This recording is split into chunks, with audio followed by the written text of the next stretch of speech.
Geography वाले आ गए। ओए क्या हालचाल है सभी के। मैं अभिषेक पांडे स्वागत करता हूं आपका नेक्स्ट टॉपर ह्यूमैनिटीज के इस चैनल पर, जहां पर हम देश का भविष्य बनाते हैं। मैं उम्मीद करता हूं कि आपकी पढ़ाई अच्छी चल रही होगी और आज इसी सीरीज में जो कि आपके लिए रैपिड रिवीजन आ रहे थे, एक और रैपिड रिवीजन आपके लिए आ गया है। चैप्टर बहुत इंपॉर्टेंट है। जैसे आप अभी तक अपनी स्क्रॉलिंग कर रहे थे, अपने कानों में लगा लीजिए ईयरफोन और आराम से फोन को रख दीजिए विराम पर और मजा लीजिए आपका इस अगले से 10 से 15 मिनट के आपका इस लेक्चर के अंदर, जहां पर इसके जितने भी की कंसेप्ट है वो मैं आपको अगले 10 से 15 मिनट में कवर कर दे दूंगा।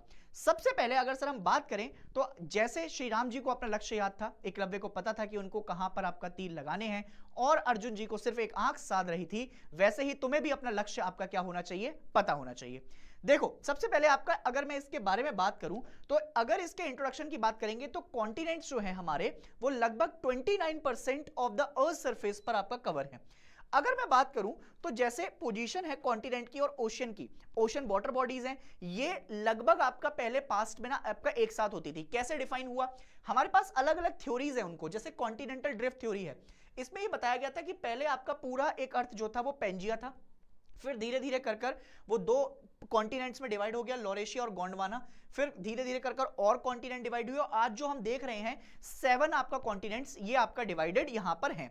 इनके बहुत सारे आपका एविडेंसेस हैं, जैसे प्लेसर डिपॉजिट है, टिलिएट है, डिस्ट्रीब्यूशन ऑफ फॉसिल्स है। जो फॉसिल्स हमको एंटार्क्टिका में मिले हैं वही सेम फॉसिल्स हमको अफ्रीका में भी मिले हैं। तो ये हमारे पास क्या आ जाएंगे, एविडेंस के तौर पर आ जाएंगे। अगर तुम देखोगे तो सबसे पहले हम आपका ड्रिफ्टिंग, फोर्स फॉर ड्रिफ्टिंग की बात करते हैं। बैगनर साहब की एक थ्योरी थी जिसमें उन्होंने आपका कुछ इंपॉर्टेंट पॉइंट दिए थे। सबसे पहला था पोलर फ्लीइंग फोर्स, ठीक है। इसके अलावा जो बैगनर ने आपका ये कहा था कि ये जो ड्रिफ्टिंग ऑफ कॉन्टिनेंट है ये इन कुछ फोर्सेस के ऊपर डिपेंड रहेगा, जैसे सबसे पहले पोलर फ्लीइंग फोर्स, दूसरा रोटेशन ऑफ द अर्थ, अर्थ का रोटेशन होगा तो उससे भी आपका क्या होगा, जो हमारी अर्थ की ड्रिफ्टिंग हो रही है वो रिस्पॉन्सिबल रहेगी। फिर टाइडल फोर्स इंपॉर्टेंट है और उसके अलावा due to attraction of moon and sun, जो तुम्हारी वेव्स राइज करती हैं, टाइड्स राइज करती हैं, वो इन्हीं के ऊपर डिपेंड करेंगी। तो ये फोर्स हैं जो कि आपका बहुत ज्यादा एडिक्वेट नहीं थी समझाने के लिए, तो इनएडिक्वेट मेजर के तौर पर आपका हमने इनको एक्सेप्ट नहीं किया। फिर आते हैं कन्वेंशनल करंट थ्योरी पर। इसके लिए आर्थर होम्स रिस्पॉन्सिबल थे। आर्थर होम्स ने 1930 में ये डिस्कस किया कि ऐसा हो सकता है कि जो कन्वेंशनल करंट है ये आपका मेंटल मतलब आपका पोर्शन में जाकर ऑपरेट कर रहा हो और इसकी वजह से आपका जो रेडियो एक्टिविटी है या फिर आपका जो थर्मल डिफरेंसेस हैं वो यहां पर जनरेट होते हुए दिखाई दे रहे हो। फिर इसी में मैपिंग ऑफ ओशन फ्लोर्स को आपका आगे समझाया गया है। मैपिंग ऑफ ओशन फ्लोर्स में सबसे पहले अगर 200 मीटर पर जाओगे तो कॉन्टिनेंटल शेल्फ देखने को मिलता है, थोड़ा और डीप डाउन जाओगे तो कॉन्टिनेंटल स्लोप, 2000 से 3000 मीटर में कॉन्टिनेंटल राइज और नीचे चले जाओगे तो एबेजियल प्लेन दिखाई देंगे। नीचे बहुत बड़ी बड़ी 10,000 मीटर तक ओशियनिक ट्रेंचेस हैं। उसके अलावा वॉल्केनिक आइलैंड दिखाई देंगे, ग्योर्ड्स बनेंगे। अंदर जैसे ऊपर आपका तुम्हारे पास अलग अलग पहाड़ हैं वैसे ही ओशियंस के अंदर भी आपका पहाड़ देखने को मिलते हैं। अगर मैं और बात करूं तो सी फ्लोर स्प्रेडिंग थ्योरी की आपका बात की जाती है। पोस्ट ड्रिफ्ट थ्योरी के बाद आपका क्या आया, फिर अलग अलग आपका बेसिकली थ्योरी के ऊपर बात हुई। हमें यह रियलाइज हुआ कि जो मिड ओशियनिक रिजेस हैं, वोल्केनिक इरप्शन है, ये कॉमन है और ये क्या लेकर आते हैं, ये बहुत सारा लावा लेकर आते हैं सरफेस पर। जो रॉक है वो आपका बेसिकली क्या करते हैं, उनकी स्टडी को समझते हैं। Crest of mid oceanic ridges, remarkable similarities in terms of period formation, chemical composition, ये सारी चीजें हमको यहां पर दिखाई देंगी। रॉक जो है वो बहुत ही आसपास है, मिड ओशियनिक रिजेस आपका देखने को मिलती हैं। और हमें यह भी पता लगा कि ये जो पोलैरिटी है these are the youngest one. जो अब रॉक्स हैं ये इंक्रीज करते हैं आपका टाइम टू टाइम पर। अगर ओशियन क्रस्ट रॉक्स को देखोगे तो they are much younger than the continental rocks. तो इस बात को याद रखिएगा कि जो हमें ओशियन के अंदर रॉक्स मिलती हैं वो कॉन्टिनेंटल रॉक के कंपैरेटिव में आपका कैसी हैं, यंग हैं और अच्छी आपका देखने को मिल रही हैं।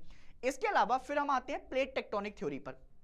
प्लेट टेक्टोनिक थ्योरी तुम्हारे पेपर के लिए सबसे ज्यादा इंपॉर्टेंट है क्योंकि इसमें आपका बेसिकली हमें अलग अलग प्लेट्स के बारे में बताया गया है। मेजर प्लेट्स कौन सी हैं और माइनर प्लेट्स कौन सी हैं। हमारे पास टोटल 7 मेजर प्लेट्स हैं, उसमें से सबसे पहली है Antarctica surrounding the oceanic plate, फिर आती है north American plate, western Atlantic floor पे आपका दिखाई देगी। उसके अलावा साउथ अमेरिकन प्लेट है, फिर उसके अलावा पैसिफिक प्लेट है, इंडियन ऑस्ट्रेलियन न्यूजीलैंड प्लेट है, अफ्रीकन प्लेट है और फिर उसके अलावा यूरेशियन प्लेट है। उसके अलावा अगर तुम देखोगे तो प्लेट टेक्टोनिक थ्योरी के दो जनक भी हैं, मैकेंजी एंड पार्कर। इन दोनों को आपका देखा जाता है। अगर थिकनेस के बारे में बात करें तो ओशियनिक की आपका जो ओशियनिक प्लेट की थिकनेस होती है वो 5 से 100 किलोमीटर तक होगी और कॉन्टिनेंट की होती है 200 किलोमीटर। सो थिकनेस के हिसाब से आपका कॉन्टिनेंट आपका क्या हो जाएगी, जीत जाएगी।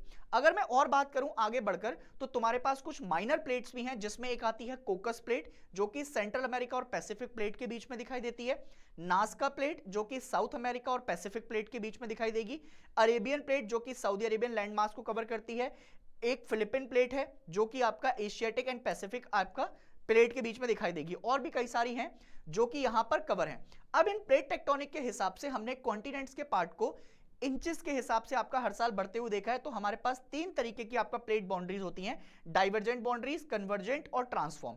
अब इनकी वजह से बहुत सारी चीजें आपका बनती हुई जाती हैं।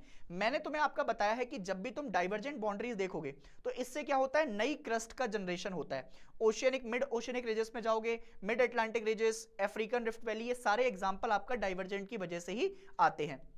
कन्वर्जेंट में जाओगे तो क्रस्ट इज डिस्ट्रॉयड, जो आपका क्रस्ट होती है हमारी वो क्या हो जाएगी, जो आपका जैसे जैसे धीरे जाएगी डाइवर्जेंट बाउंड्रीज अलग अलग जाएंगी तो जो लैंड मास है वो उसके अंदर जाएगा और फिर वो यहां पर डिस्ट्रॉय होते हुए देखेगा। इसी जोन को आपका हम कहते हैं सबडक्शन जोन। जब दो प्लेट आपस में आपका एक दूसरे से अलग अलग जा रही हो, कन्वर्जेंट हो रहा हो, तो कन्वर्जेंस की वजह से आपका एक भारी प्लेट आपका ऊपर और जो आपका हल्की वाली प्लेट है वो हल्की वाली प्लेट ऊपर और भारी वाली प्लेट नीचे, तो जो प्लेट आपका सबडक्ट हो रही है जो नीचे की तरफ जा रही है उसी जोन को आपका क्या कहा जाएगा, सबडक्शन जोन। ये कहां पढ़ाया है, ये फुल आपका वन शॉट रिवीजन में पढ़ाया है, वहां जाकर तुमको इसको देखना है और अगर पूरा आपका डिटेल एनालिसिस समझना है तो वहां मिल जाएगा। इसके बाद आते हैं ट्रांसफॉर्म बाउंड्री पर। When two plates grind pass to each other, जब दोनों एक दूसरे के साथ आपका रब करती हुई जाएंगी तो वहां से क्या होते हैं, अर्थक्वेक भी आते हैं, बहुत सारे फॉल्ट्स वगैरह भी आपका हमें दिखाई देते हैं। तो इस पूरे चैप्टर में इतने ही इंपॉर्टेंट कंसेप्ट हैं जो तुम्हें आपका याद रखने हैं और ये थ्योरीज आपका तुम्हें लिखकर देख लेनी है ताकि तुम्हारे पेपर में आपका तुम्हारा बेड़ा पार हो जाए। मैं मिलूंगा आपको तब तक नेक्स्ट वीडियो के अंदर। अपना ध्यान रखें, खुश रहें and ladies and gentleman, you are the only hope of your parents, don't let that down. खुश रहो, मुस्कुराते रहो एंड जय हिंद।